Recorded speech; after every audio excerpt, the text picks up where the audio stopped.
हिंदी व्याकरण। हिंदी व्याकरण जो बहुत महत्वपूर्ण को प्रश्न है, ये वर्ण किसे कहते हैं। सबसे पहले देखते हैं वर्ण किसे कहते हैं। वर्ण या अक्षर उस ध्वनि को कहते हैं जिसके टुकड़े नहीं हो सकते हैं, यानी कि उस शब्द को कहते हैं जिसको हम तोड़ नहीं सकते हैं, उसको हम वर्ण कहते हैं। दूसरा है दोस्त वर्णमाला। अक्षरों या वर्णों के व्यवस्थित समूह को वर्णमाला कहते हैं, यानी कि आकार से लगा पूरा आज्ञा त्रिशूल तक के जितने भी हैं वो सब हमारे क्या हैं, वर्णमाला हैं। तीसरा देखते हैं हिंदी वर्णमाला मूल रूप से कितने होते हैं, 52 होते हैं। यानी हिंदी में जैसे अंग्रेजी में होते हैं 26 अक्षर, वैसे हिंदी में होते हैं 52। ठीक। स्वर इसमें होते हैं 11 और व्यंजन होते हैं 35। आइए देखते हैं स्वर क्या होते हैं। स्वर किससे कहते हैं। स्वर वे ध्वनियाँ हैं जिनके उच्चारण में श्वास का अवरोध नहीं होता है, यानी स्वर वे शब्द हैं जो बोलने में किसी भी चीज़ का रुकावट पैदा नहीं होता, उसको हम स्वर कहते हैं। दोस्त वीडियो को अच्छा लगे तो लाइक और शेयर सब्सक्राइब जरूर करिएगा। स्वर 3 प्रकार के होते हैं, हास्य स्वर, दीर्घ स्वर, प्लुत स्वर या त्रिमात्रिक स्वर। प्लुत स्वर को त्रिमात्रिक स्वर भी कहते हैं। हास्य स्वर ए ई उ ओ होता है। हास्य स्वर ए ई उ ए ओ होते हैं। दीर्घ स्वर क्या होते हैं, आ ई उ ए ओ होते हैं।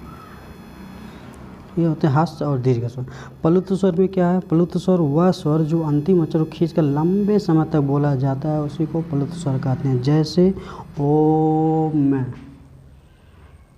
किसी को बुलाना होता है, लंबे समय तक जो खींच के बुलाते हैं उसी को हम कहते हैं प्लुत स्वर। 6 नंबर पे व्यंजन। व्यंजन किसी का स्वरों की सहायता से बोले जाने वर्ण को व्यंजन कहते हैं, यानी कि जो स्वर है उसके साथ कोई वर्ण बोला जाता है उसी को हम कहते हैं व्यंजन। जैसे कै, ख, कै धन आधा कै धन ए हो गया कै, यानी ए उसमें छिपा है, यानी कि उसमें स्वर के साथ बोला जाता है। आइए देखते हैं, ये संख्या दिया गया 1 2 3 4 5। इस संख्या के साथ हम पढ़ेंगे कै वर्ग, यानी कै को हम कहते हैं कंठ ध्वनि। कै वर्ग को कहते हैं कंठ ध्वनि। कै ख ग घ अंगा, इनको कहते हैं कंठ ध्वनि। च वर्ग को कहते हैं तालव्य ध्वनि। च छ ज झ इया। ट वर्ग को कहते हैं मूर्धा ध्वनि, यानी ट ठ ड ढ आड़ा। त वर्ग को कहते हैं त थ द ध न, इसको कहते हैं दंत वर्ग। प को कहते हैं प वर्ग को कहते हैं ओष्ठ ध्वनि। प फ ब भ म। आप जैसे जैसे बोलेंगे वैसे आपको पता चल जाएगा कि कौन सा क्या नाम से बोला जाता है। ठीक है। इसमें कुछ है दोस्त अंत अस्त व्यंजन। अंत अस्त व्यंजन को य र ल व, ये जो 4 चीज़ दिया य र ल व, इसको अंत अस्त में रखा गया है। और होते हैं उष्मा व्यंजन। उष्मा व्यंजन में आपको पता ही है स है, जिससे बोलने से घर्षण उत्पन्न होता है, यानी कि जिससे बोलने से रगड़ उत्पन्न होता है, ज़्यादा बल लगता है, उसी को हम बोलते हैं उष्मा व्यंजन। आप बोल के देखिएगा स है, ये है उष्मा व्यंजन। ये होता है संयुक्त व्यंजन। संयुक्त व्यंजन छत्रे, त्रिशूल, ज्ञानी, श्रेय, ये होते हैं संयुक्त व्यंजन। संयुक्त व्यंजन कुछ मिल के बने होते हैं। ये दो आधा कै से छत्रे हो गया, आधा त र त्र हो गया, आधा ज इया किया हो गया, आधा स र श्रेय हो गया। इससे मिलके बना होता है संयुक्त व्यंजन। अंक को कहते हैं अनुस्वर, आ को कहते हैं विसर्ग। इसमें देखिए 2 और छिपा है। ये जो वर्ग 5 वर्ग दिए हैं, 5 वर्ग में 2 और छिपा होते हैं, ड और ढ। इनको कहते हैं द्विगुण व्यंजन या उत्क्षिप्त व्यंजन। द्विगुण व्यंजन या उत्क्षिप्त व्यंजन। अनुनासिक ध्वनि कौन कौन से हैं, अंगा, इया, रै, न, में। ये जो 5वां वर्ग दिया है, 5वां वर्ग, ये इसको कहते हैं अंगा, रै, न, में वो कहते हैं अनुनासिक ध्वनि। ये देखिए वत्सर ध्वनि व्यंजन न ल र स, ये दोस्त यहाँ पर स रहेगा, न ल र स।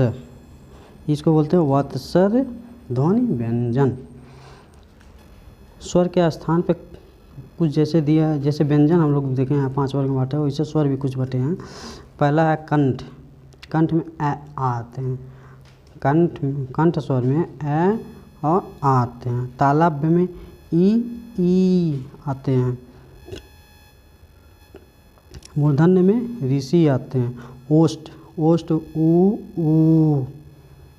कंठ तालव्य में ए कंठ तालव्य में ए आते हैं। कंठ ओष्ठ में ओ और औ आते हैं।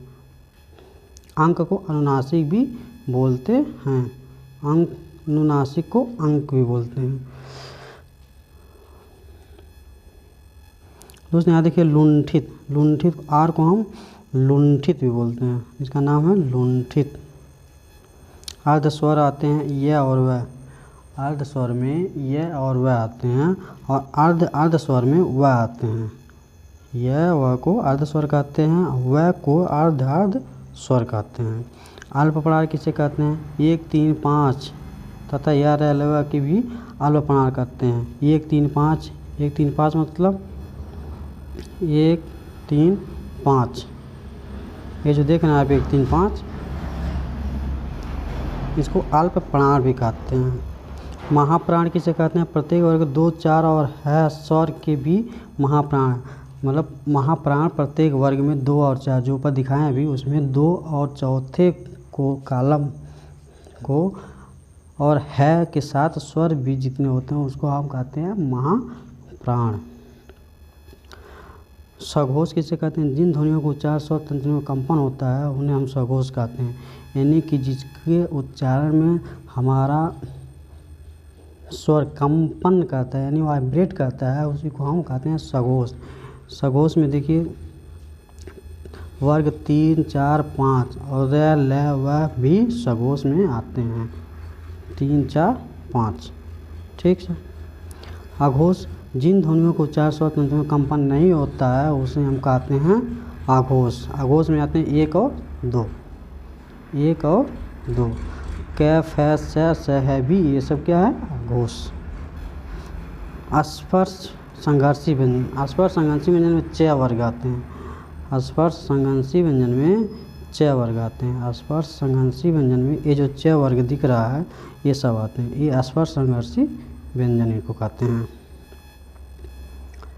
अब आगे देखिए दोस्त, संघर्षी उष्मा व्यंजन। संघर्षी उष्मा व्यंजन इसमें बोलते हैं स है ख, ये सब जितने भी हैं नुक्ता वाले भी हैं, ये सब क्या होते हैं? संघर्षी उष्मा व्यंजन। संघर्षी उष्मा व्यंजन। क ज फ ध्वनियाँ अरबी फारसी से उत्पन्न होती हैं। ये जो नुक्ता वाले जितने भी शब्द होते हैं, जितने भी वर्ण होते हैं, इनको हम क्या कहते हैं? अरबी फारसी से लिया गया है। Thank you watching for video. Like and share subscribe कीजिए, बेल आइकन को भी दबाइए नए नए वीडियो पाने के लिए।